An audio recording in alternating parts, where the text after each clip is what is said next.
विचार करा, तुमच्या डीमॅट खात्यात अचानक 1,72 कोटी दिसतायत. अरे बापरे. पण पुढच्याच क्षणी कळते की हा फक्त एक डिजिटल भ्रम आहे. अच्छा. हे खरंच घडलंय ग्रेटर नोएडामधल्या एका सॉफ्टवेअर इंजिनियर सोबत. त्यांनी एका महिन्यात जवळपास 70 लाख रुपये गमावलेत. 70 लाख. खूप मोठी रक्कम आहे ही. हो ना. आपल्याकडे यावर एक लेख आहे, दी IPO इल्युजन नावाचा. तर आज आपण या स्रोताच्या मदतीने ही फसवणूक नेमकी कशी झाली आणि यातून काय शिकण्यासारखं आहे हे जरा सविस्तर बघूया. हो, नक्कीच. आणि हे बघायला गेलं तर ही फक्त एक साधी फसवणूक नाहीये. अच्छा. हे एका अत्यंत म्हणजे खूप विचारपूर्वक रचलेल्या कटाचं उदाहरण आहे. हां. इथे कसं खऱ्या शेअर बाजारासारखं वातावरण तयार करतात आणि लोकांना फसवतात. म्हणजे अगदी हुबेहूब. अगदी.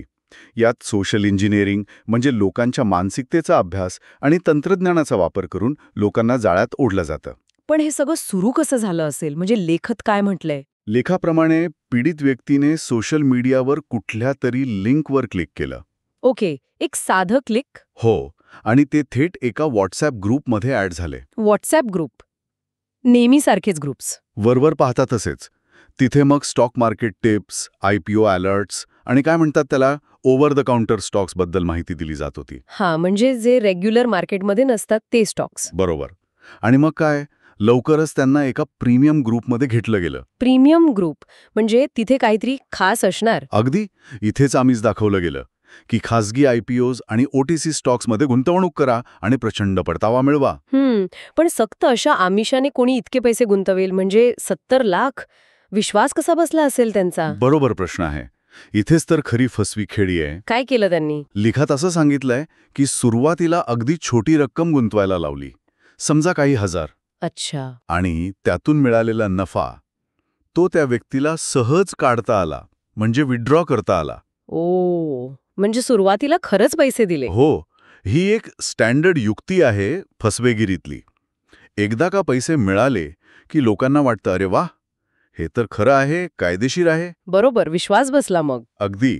हा विश्वास जिंकण्याचा एक प्रभावी मार्ग आहे जो हे लोक वापरतात. आणि मग ह्याच विश्वासावर त्या इंजिनियरने पुढच्या 30 दिवसात म्हणजे एका महिन्यात अनेक ट्रान्झॅक्शन्समधून जवळपास 69.73 लाख रुपये म्हणजे सुमारे 70 लाख रुपये गुंतवले. विचार करा, एका महिन्यात एवढी मोठी रक्कम. आणि सगळ्यात धक्कादायक काय होतं माहितीये?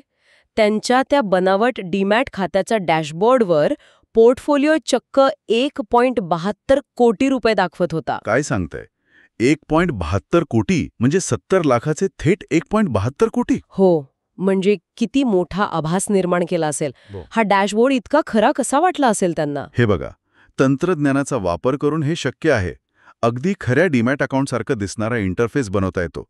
पण काय? खरी अडचण तेव्हा सुरू झाली जेव्हा त्यांनी या 1.72 कोटींमधून पैसे काढायचा प्रयत्न केला. हां, इथेच गोची झाली असणार. अगदी. तेव्हा त्यांच्याकडून अचानक ब्रोकरेज फीच्या नावाखाली पैसे मागितले. मग नियामक मंजुरी शुल्क म्हणजे रेग्युलेटरी क्लिअरन्स फी. अच्छा. मग प्लॅटफॉर्म वापर शुल्क, अशी वेगवेगळी कारणं देऊन आणखी पैशांची मागणी सुरू झाली. अरे देवा, म्हणजे पैसे अडकले त्यांचे. हो, यालाच ॲडव्हान्स फी फ्रॉड म्हणतात. म्हणजे तुमचाच पैसा परत मिळवण्यासाठी तुम्हाला आधी आणखी पैसे भरावे लागतात, जे अर्थातच कधीच परत मिळत नाहीत. बरोबर. सायबर क्राईम ब्रांचच्या अधिकाऱ्यांनी पण हेच म्हटलंय म्हणे की ही फसवणूक खूप हुशारीने केली होती. लेखात उल्लेख आहे की ते बनावट डॅशबोर्ड, त्यात वापरलेली ती आर्थिक भाषा आणि अगदी NSE, BSE सारखे दिसणारे इंटरफेस, सगळं इतकं खरं वाटत होतं की कोणाला सहज संशय येणार नाही. हो ना, हे सोशल इन्व्हेस्टिंग फ्रॉडचे एक गंभीर उदाहरण आहे. आजकाल व्हॉट्सॲप आणि टेलिग्राम सारख्या प्लॅटफॉर्मचा वापर यासाठी खूप होतोय. म्हणजे हे ग्रुप्स धोकादायक आहेत. धोकादायक म्हणण्यापेक्षा तिथे खूप सावधगिरी बाळगायला हवी. यात कसं एकदम विश्वासार्ह वाटावं असं ब्रँडिंग करतात. सुरुवातीला थोडा खरा परतावा देतात. जसं या केसमध्ये झालं. हो, आणि मग ग्रुपमध्ये यशस्वी गुंतवणुकीच्या खोट्या स्टोरीज पसरवतात. लोक सहज बळी पडतात. आणि चिंताजनक बाब म्हणजे भारतात अशा फसवणुकींचं प्रमाण खरंच खूप वाढतंय. म्हणजे झटपट श्रीमंतीची आशा लोकांना यात ओढतीये. अगदी. तर या प्रकरणात आपण बघितलं की एका साध्या सोशल मीडिया क्लिकने सुरू झालेला प्रवास कसा 70 लाखांच्या नुकसानीत आणि 1.72 कोटींच्या खोट्या नफ्याच्या भ्रमात संपला. खरंच, गुंतवणूक आणि फसवणूक यामधली रेषा खूप धुसर झाली आहे आजकाल. आपल्याला खूप म्हणजे खूपच सावध राहायला हवं. बरोबर आहे.